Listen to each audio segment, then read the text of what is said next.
Meus irmãos, graça e paz.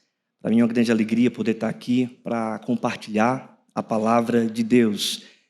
Desde quinta-feira nós estávamos aqui no congresso de plantação e revitalização de igrejas e foi um congresso muito bom, uma bênção poder estar aqui para aprender mais e também compartilhar da palavra do Senhor. Para quem não me conhece, nós estamos plantando a IPBU, a Igreja Presbiteriana, no bairro Universitário, lá em Caruaru, Pernambuco. Temos um ano de plantação, começamos desde janeiro do ano passado e começamos do zero, pela graça de Deus, com a parceria da Igreja Presbiteriana aqui de Pinheiros, a Junta Missionária de Pinheiros. Temos então plantado essa igreja lá, para a glória do Senhor. Eu convido você, então, a abrir a palavra de Deus no livro de Apocalipse.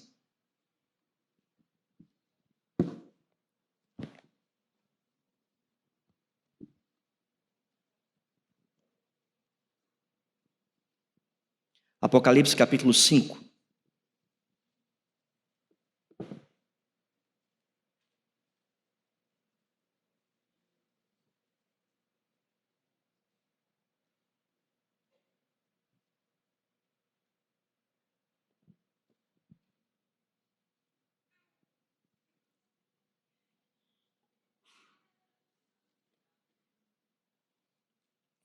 Apocalipse, capítulo 5, irei ler do versículo 1 ao versículo de número 10. Atente aí para o que diz a palavra do Senhor.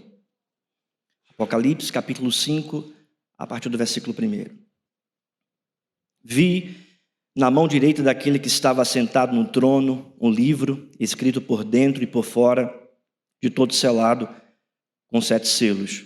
Vi também um anjo forte que proclamava em grande voz: quem é digno de abrir o livro e de lhe desatar os selos? Ora, nem no céu, nem sobre a terra, nem debaixo da terra, ninguém podia abrir o livro, nem mesmo olhar para ele. E eu chorava muito, porque ninguém foi achado digno de abrir o livro, nem mesmo de olhar para ele. Todavia, um dos anciãos me disse: não chores, eis que o leão da tribo de Judá, a raiz de Davi, venceu para abrir o livro e os seus 7 selos. Então vi no meio do trono e dos 4 seres viventes, e entre os anciãos de pé um cordeiro, como tendo sido morto. Ele tinha 7 chifres, bem como 7 olhos, que são os 7 Espíritos de Deus enviados por toda a terra. Veio, pois, e tomou o livro da mão direita daquele que estava assentado no trono. E quando tomou o livro, os 4 seres viventes e os 24 anciãos prostraram-se diante do cordeiro, tendo cada um deles uma harpa e taças de ouro cheias de incenso, que são as orações dos santos. E entoavam um novo cântico, dizendo: digno és de tomar o livro e de abrir-lhe os selos, porque foste morto e com o teu sangue compraste para Deus os que procedem de toda tribo, língua, povo e nação, e para o nosso Deus os constituíste reino e sacerdotes, e reinarão sobre a terra. Vamos orar mais uma vez. Feche os seus olhos aí. Vamos colocar diante do Senhor a nossa vida.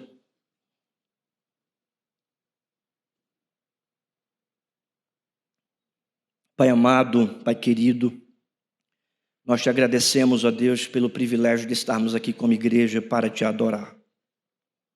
Nós louvamos o teu nome, Senhor, porque nós estamos aqui diante da tua palavra.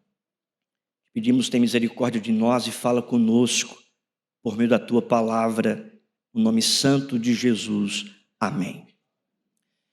Há um pastor chamado James Bradson, certa vez ele disse: a manjedoura, a cruz, o túmulo estão vazios, o trono não. Deus permanece no trono, governando todas as coisas. O texto que nós lemos foi escrito pelo apóstolo João, quando esteve preso na ilha de Patmos, durante o governo do imperador Domiciano, isso no final do 1º século, por volta de 96 depois de Cristo. Para nós entendermos esse texto, é muito importante nós compreendermos o contexto. O Império Romano, no primeiro século, vivenciava o seu maior poder econômico, militar e de expansão geográfica. O mundo da época era dominado pelo Império Romano. Em 54 depois de Cristo, sobe ao trono de Roma o imperador chamado Nero. 10 anos depois, na noite de 18 de julho de 64, acontece um dos eventos mais controversos da antiguidade romana. A cidade romana é destruída por um fogo consumidor. Quase toda a sua cidade ali de Nero, a cidade imperial, é quase destruída por esse fogo. De acordo com o historiador chamado Suetônio, as suspeitas desse incêndio recaía para o imperador Nero. E de acordo com a tradição documental, para Nero então se livrar dessa culpa, ele culpa um certo grupo chamado de cristãos. Daí desencadeou uma grande e brutal perseguição contra os cristãos daquela época. Um historiador chamado Tácito, falando dessa perseguição, afirma que os cristãos eles eram enrolados em peles de animais para serem devorados pelos cães ferozes. Eles eram crucificados em praça pública, eles eram queimados vivos para iluminarem a noite da cidade romana. Em 70 depois de Cristo, o Império Romano destrói a cidade de Jerusalém e muitos ali são martirizados, muitos cristãos são de fato martirizados pelo Império Romano. Nesse mesmo ano, o Coliseu Romano é inaugurado com 100 dias de festas. E nessas festas, mais de 10 mil cristãos foram martirizados naquela arena. Os cristãos eram lançados naquela arena para serem pisoteados pelos touros, para serem mortos pelos leões e também serem mortos pelos gladiadores romanos. Os cristãos eram mortos à paulada, os cristãos eram de fato martirizados por todos os recantos do império. Em 68 depois de Cristo, o apóstolo Paulo ele é decapitado por ordens do imperador Nero. Segundo a tradição, o apóstolo Pedro ele é crucificado de cabeça para baixo. Tiago é martirizado em Jerusalém. E os demais apóstolos são então martirizados e mortos por todo o império, exceto o apóstolo João, o único sobrevivente do colegiado apostólico.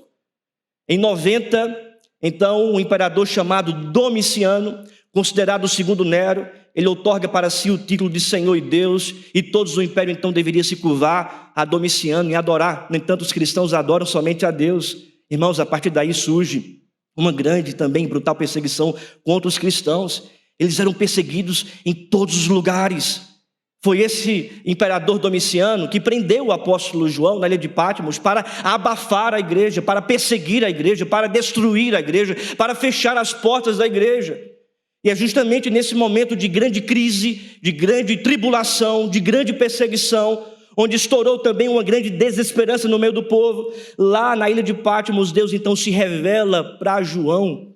E a primeira coisa que João vê no capítulo 5 é o Deus que está assentado no trono. O texto diz: vi na mão direita daquele que está assentado no trono.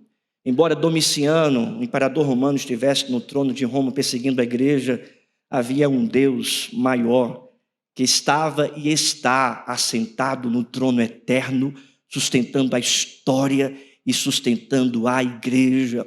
Apesar das adversidades, calamidades e tribulações deste mundo, Deus continua reinando. Deus continua sendo Deus soberano. Deus continua assentado em um alto e sublime trono, e é sobre essa verdade que eu gostaria de apresentar para a igreja, que Deus está no trono.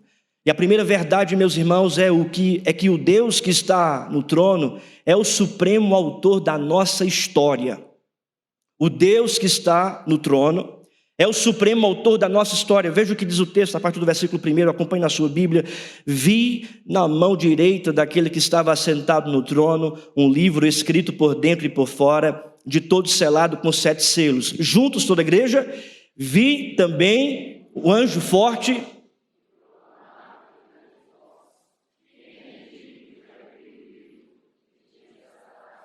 Ou seja, o apóstolo João, ele vê aquele que está sentado no trono, ele vê um livro escrito por dentro e por fora, todo selado, e esse livro está na mão direita de Deus. É o que diz o texto, versículo 1. Vi na mão direita daquele que estava sentado no trono um livro escrito por dentro e por fora. Para nós interpretarmos esse texto, é importante nós compreendermos a literatura, o gênero literário, e é o gênero apocalíptico. Nós não podemos interpretar esse texto como se estivéssemos lendo uma narrativa histórica.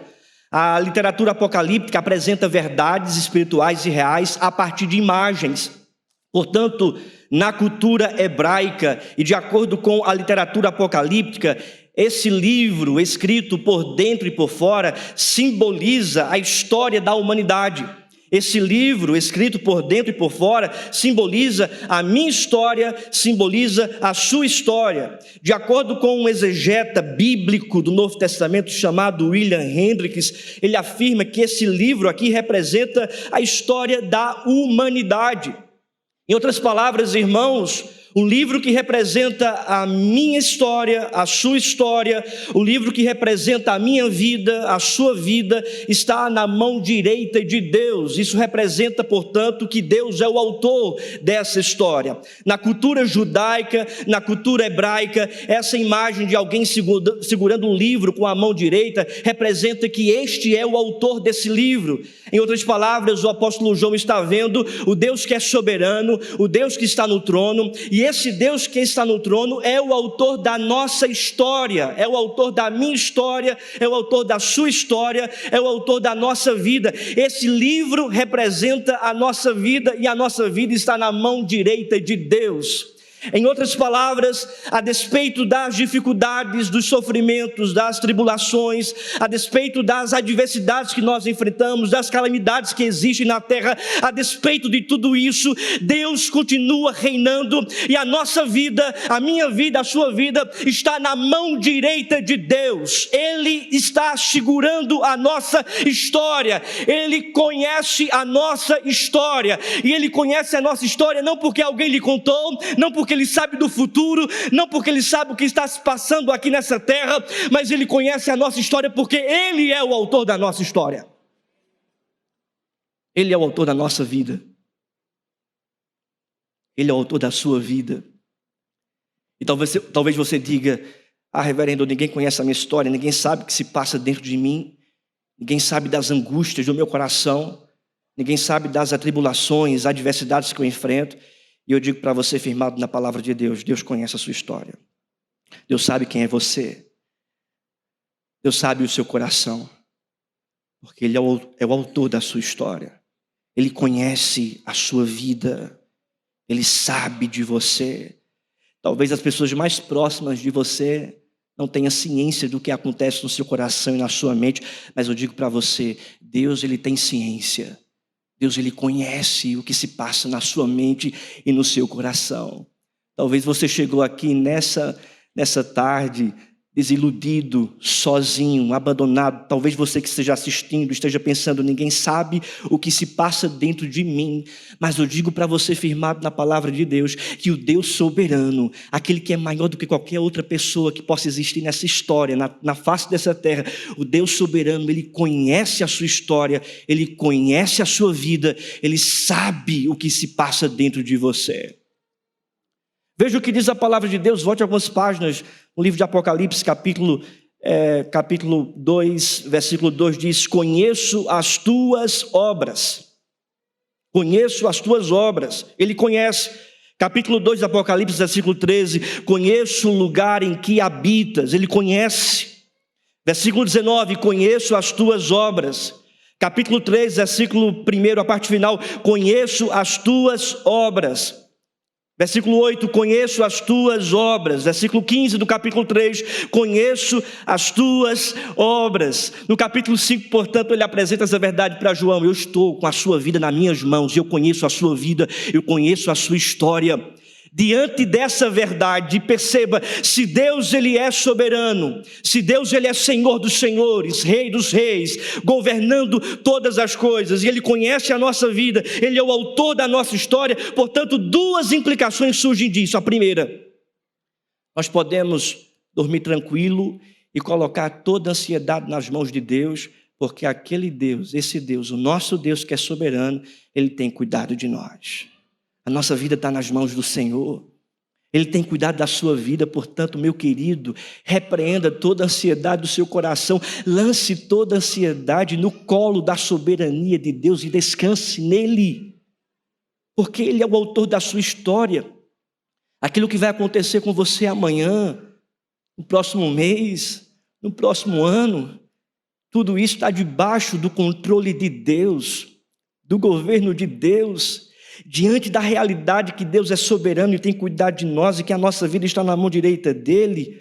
Nós precisamos, portanto, descansar na presença de Deus, descansar na nossa vida nos cuidados paternos daquele que de fato é o nosso verdadeiro Pai e supremo Pai. A segunda implicação, queridos, é que diante dessa verdade nós podemos criar e ter a expectativa de que a qualquer momento Deus pode de fato vir ao nosso encontro e solucionar a nossa história, intervir na nossa causa, fazer cessar todas as nossas tribulações. E esta é a segunda verdade. O Deus que está no trono é a plena providência da nossa vida. O Deus que está no trono é o supremo autor da nossa história, mas a segunda verdade é que o Deus que está no trono, Ele é a plena providência em nossa vida. Acompanhe o texto, capítulo 5, a partir do versículo 2. Vi também o anjo forte que proclamava em grande voz: quem é digno de abrir o livro e de lhe desatar os selos? Meu querido irmão, minha querida irmã, na cultura judaica, um livro escrito por dentro e por fora simboliza a história da nossa vida, da humanidade. Mas o livro também, fechado, com 7 selos, simboliza uma história sem salvação, uma história sem solução, uma história sem resolução. Portanto, o autor está aqui apresentando essa visão de que a nossa vida não tinha salvação, estava sem solução, porque nessa cultura judaica, e João era de cultura judaica, de cultura hebraica, quando ele recebe, portanto, essa imagem, imediatamente ele entende que esse livro representa uma história sem salvação, uma história sem solução. Perceba o que diz o texto, versículo 3, ora, nem no céu, nem sobre a terra, nem debaixo da terra, ninguém podia abrir o livro, nem mesmo olhar para ele. João, portanto, está vendo nessa visão que não existe ninguém nesse mundo que pudesse solucionar a história da humanidade. Não havia ninguém, nem no céu, nem sobre a terra, e diz o texto, nem debaixo da terra, ninguém podia solucionar essa história, ninguém podia abrir o livro, nem mesmo olhar para ele. O particípio aqui no grego que diz selado, selado com 7 selos, no versículo 1, diz que esse livro estava perfeitamente fechado, ou seja, ninguém era perfeito para solucionar a nossa história, solucionar a nossa vida. E diz o texto, versículo 4, e eu chorava muito, o apóstolo João chorava muito, porque ninguém foi achado digno de abrir o livro, nem mesmo de olhar para ele. Embora a igreja daquela época estivesse passando por essa perseguição do Império Romano, há um problema maior, há uma adversidade maior, uma adversidade e um problema que tange toda a história da humanidade. Esse problema se chama pecado. Por causa do pecado, todos nós estávamos trilhando o caminho da morte eterna. Por causa do pecado, todos nós estávamos caminhando o caminho do juízo eterno de Deus. Por causa dos nossos pecados, todos nós estávamos caminhando o caminho do inferno, porque morte eterna na Bíblia é inferno, é separação eterna de Deus. O apóstolo Paulo diz que não há um justo sequer, não há um perfeito sequer nesse mundo que consiga solucionar a sua própria vida, quanto mais salvar a vida de outros. Todos nós estávamos caminhando o caminho de morte eterna por causa dos nossos pecados. O pecado é a desobediência a Deus, o pecado é fazer aquilo que desagrada a Deus, o pecado é ficar aquém da vontade de Deus, e todos nós pecamos contra o Senhor, todos nós estávamos caminhando o caminho de morte eterna por causa dos nossos pecados, e esse era o nosso maior problema, e esse é o maior problema da humanidade. Diz o texto, portanto, que eu chorava muito, João chorava muito, porque ninguém era digno de abrir o livro, ninguém era digno de abrir esse livro, de solucionar a nossa história, de resolver o problema da morte eterna. Ninguém era digno de nem mesmo olhar para essa situação, todos imperfeitos, nem no céu, nem na terra, nem debaixo da terra. Ninguém podia abrir o livro, ninguém podia solucionar a nossa história, ninguém podia resolver o problema do pecado, ninguém podia nos tirar da morte eterna, e é por isso que João chorava muito. No entanto, olha aí para o texto, veja o que diz o versículo 5.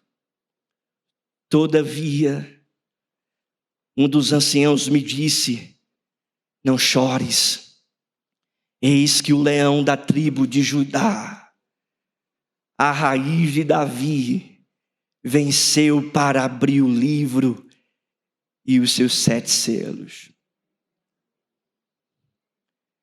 Um dos anciãos chegou para João e disse: João, não chore, meu filho, não chore, porque o leão da tribo de Judá, a raiz de Davi, ele veio para abrir o livro, para solucionar a história, para trazer salvação para a minha vida, para a sua vida. Eu pergunto para você, quem é o leão da tribo de Judá? Eu não escutei não. Quem é o leão da tribo de Judá? Jesus. Quem é a raiz de Davi? Jesus veio para abrir o livro, e diz o texto, ele venceu. Irmãos, no grego essa palavra venceu quer dizer boas novas. Ele veio trazer boas novas de grande alegria, de salvação.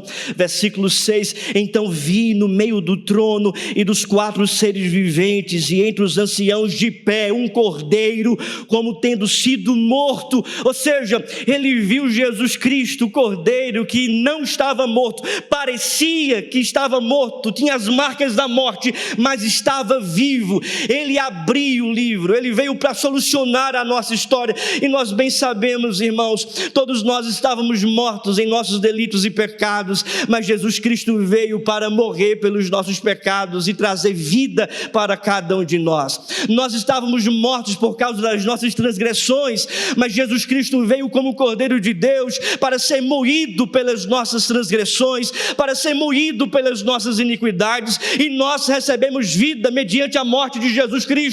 Todos nós estávamos caminhando o trilho do inferno, da morte eterna, do juízo eterno de Deus, mas no Calvário Cristo recebeu a ira do Pai em nosso lugar. No Calvário Cristo recebeu a justa condenação pelos nossos pecados. Ele é justo, nós injustos, mas o justo morreu pelos injustos, para que eu e você em Cristo pudéssemos receber perdão de pecados, salvação, vida eterna, por meio daquele que veio para abrir o livro, para abrir os selos, para trazer salvação para a nossa vida, para a nossa história, porque verdadeiramente Ele é o nosso Salvador, Ele é o nosso Senhor.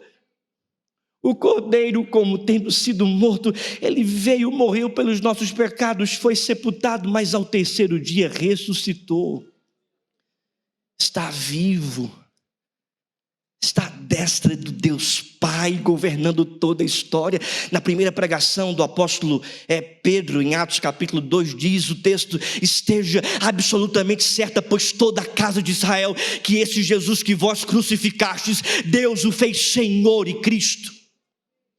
É aquele que é Senhor dos senhores, Rei dos reis, o Cristo que é soberano, o Cristo que está de pé, o Cristo que é glorioso. Tinha as marcas da crucificação, mas João viu aquele que é glorioso, aquele que reina, aquele que é Senhor, aquele que é poderoso. E veja, irmãos, a expressão do apóstolo João nessa visão, versículo 6, a parte final. Ele tinha o quê? 7 chifres, bem como 7 olhos, que são os 7 Espíritos de Deus enviados por toda a terra.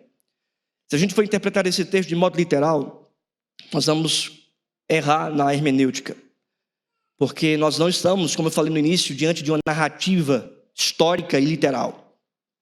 Nós não estamos também diante de uma poesia hebraica, nem de uma profecia do Antigo Testamento, mas nós estamos diante de uma literatura apocalíptica.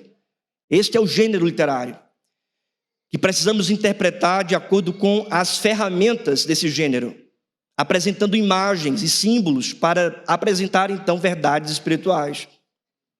Então, Sete, na cultura hebraica, não é de cultura helênica nem ocidental, mas de cultura semítica, Sete simboliza perfeição.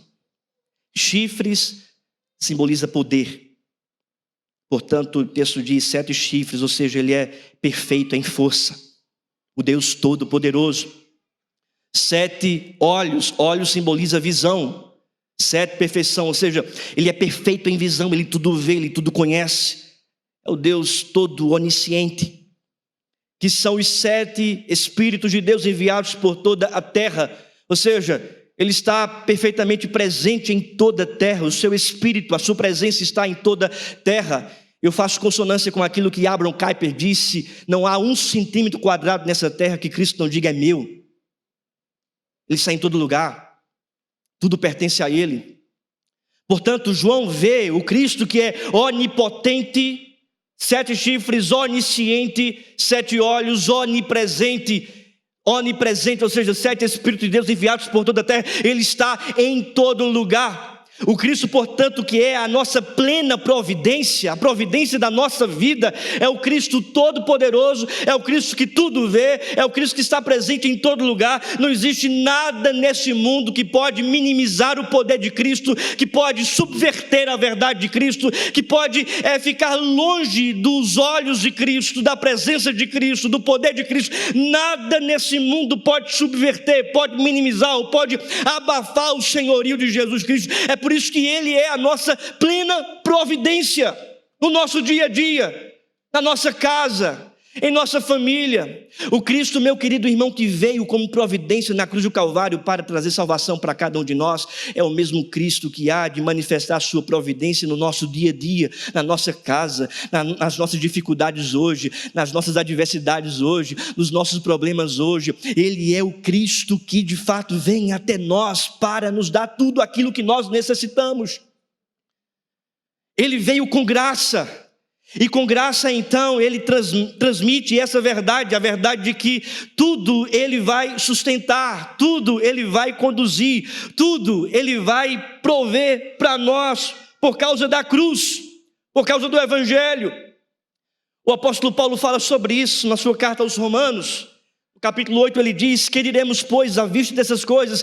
Se Deus é por nós, quem será contra nós? Perceba, aquele que não poupou o seu próprio filho, antes por todos nós o entregou, porventura não nos dará graciosamente com ele todas as coisas? Ou seja, o Deus que veio e se encarnou para nos salvar na cruz, porventura não nos dará graciosamente com ele todas as coisas?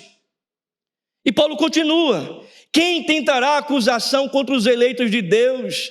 É Deus quem os justifica. Quem os condenará? É Cristo Jesus quem morreu, ou antes quem ressuscitou, o qual está à direita de Deus e também intercede por nós. Quem nos separará do amor de Cristo? Será tribulação, angústia, perseguição, ou fome, ou nudez, ou perigo, ou espada? Por amor de ti somos entregues à morte, como está escrito, o dia todo. Fomos considerados como ovelhas para o matadouro. Em todas essas coisas, porém, somos mais que vencedores por meio daquele que nos amou, porque eu estou bem certo de que nem a morte, nem a vida, nem os anjos, nem os principados, nem as coisas do presente, nem do porvir, nem os poderes, nem a altura, nem a profundidade, nem qualquer outra criatura poderá separar-nos do amor de Deus que está em Cristo Jesus, nosso Senhor. Meu querido irmão, o Cristo que manifestou plena providência no Calvário é o mesmo Cristo que há de sustentar a nossa vida dia após dia com a sua providência eterna. Ele está vivo, ele está operante, ele reina poderosamente. Ele há de conduzir a sua história, conduzir a sua vida, sustentar você em meio às adversidades, em meio às tribulações, porque Ele é a tua providência. A terceira e última verdade, meus irmãos, é que o Deus que está no trono, Ele te constitui em sacerdote espiritual. O Deus que está no trono é o supremo autor da sua vida, da sua história. O Deus que está no trono é a plena providência da sua casa, da sua vida. E a terceira e última verdade é que o Deus que está no trono é o rei que te constitui como sacerdote espiritual. Porque veja o que diz o texto, a parte final do Apocalipse capítulo 5, a partir do versículo 7. Veio, pois, e tomou o livro da mão direita daquele que estava assentado no trono. Verso 8, e quando tomou o livro, os 4 seres viventes e os 24 anciãos prostraram-se diante do Cordeiro, tendo cada um deles uma harpa e taças de ouro cheias de incenso, que são as orações dos santos. Versículo 9, vamos ler juntos. E entoavam um novo cântico, dizendo: digno és de tomar o livro e de abrir-lhe os selos, porque foste morto e com teu sangue compraste para Deus os que procedem de toda tribo, língua, povo e nação. E para o nosso Deus os constituíste reino e sacerdotes, e reinarão sobre a terra. Irmãos, nós estamos aqui diante do cântico celestial, diante do coro dos anjos. Digno és de tomar o livro e de abrir os selos, porque foste morto e com teu sangue compraste para Deus os que procedem de toda tribo, língua, povo e nação. Eles estão cantando acerca de Cristo, eles estão cantando sobre o evangelho de Cristo, eles estão cantando sobre a redenção. As nossas canções também precisam ter esse conteúdo. Nós precisamos cantar sobre o evangelho, sobre a pessoa de Cristo, sobre o ensino de Cristo, sobre aquilo que Cristo fez por nós. As nossas canções precisam ser cristocêntricas. O conteúdo da nossa mensagem precisa ser também cristocêntrico. Cristo é o alvo, Ele é a glória, Ele é o nome que deve ser anunciado na pregação, na mensagem, na evangelização. E diz mais a palavra: Ele veio e tomou esse livro, abriu, trouxe redenção, versículo 10. E para o nosso Deus os constituíste reino e sacerdotes, e reinarão sobre a terra. Ele está dizendo o seguinte: esse povo que foi comprado pelo sangue de Cristo, que recebeu a providência de Cristo, esse povo agora é constituído em reino de sacerdotes. Sacerdócio universal. Nós que recebemos a providência temos agora em Cristo pleno acesso ao Deus Pai. O autor da carta aos Hebreus diz: vinde e entrai ao trono da graça, esteja diante do Senhor por causa dos méritos de Cristo. Você tem acesso a Deus, não há necessidade mais de mediadores humanos, porque o supremo mediador Jesus Cristo foi morto pelos nossos pecados, para através dele estarmos em conexão com Deus, em comunhão com Deus. Ele nos reconciliou com o Senhor. Nós temos, portanto, esse ministério sacerdotal, nós temos, portanto, acesso a Deus, nós podemos orar diante daquele que é o Deus Todo-Poderoso, e mais que isso, Ele nos colocou nesse reino, sacerdotes e reino. Nós fazemos parte, portanto, do reino de Cristo, para avançarmos como um reino de Cristo aqui nessa terra, na propagação do Evangelho. O sacerdote da antiga aliança tinha 2 funções. A primeira era fazer a oferenda para Deus em relação ao povo, e a segunda era comunicar a verdade de Deus para o povo. Assim também, irmãos, os sacerdotes da nova aliança em Cristo, porque nós somos chamados de sacerdotes espirituais, nós agora temos acesso a Deus por causa do supremo sacerdote Jesus Cristo, e agora em Cristo nós podemos comunicar a verdade de Deus para o mundo. O mundo só poderá conhecer a Deus e a verdade de Deus e a providência de Deus se a igreja se levantar para comunicar essa boa nova, essa boa notícia, essa providência. Deus, portanto, te chama para comunicar essa boa nova. Deus te chama para você avançar nesse reino. É o sacerdócio universal de todos os crentes, bastante propagado na Reforma Protestante. Nós temos acesso a Deus através de Cristo, e em Cristo nós precisamos anunciar o Evangelho, anunciar as boas novas. Meu querido irmão, Deus está no trono, e por esta razão, o Deus que está no trono é o supremo autor da sua história.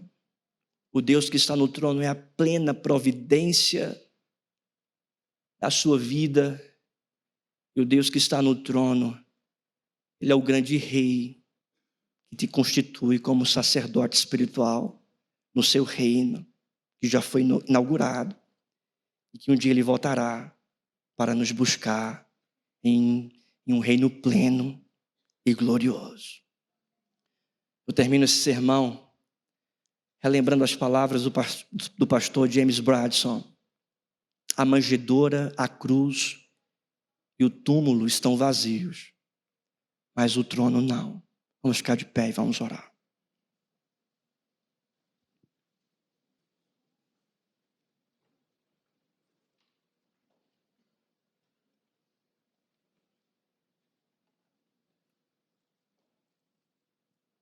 Feche os seus olhos. Pai amado, Pai querido, nós te agradecemos, ó Deus, porque o Senhor tem cuidado de nós, porque Tu és soberano, Tu estás no trono, a nossa vida está em Tuas mãos, ó Pai. Tu és a nossa providência, que vai sustentar diariamente a nossa vida, a nossa casa. Tu és, ó Deus, o nosso Rei, nós fazemos parte do Teu reino. O Senhor nos constituiu como sacerdotes nesse reino. Nos faz cumprir a nossa missão de anunciar as Tuas boas novas para esse mundo. Assim nós oramos em nome de Jesus. Amém.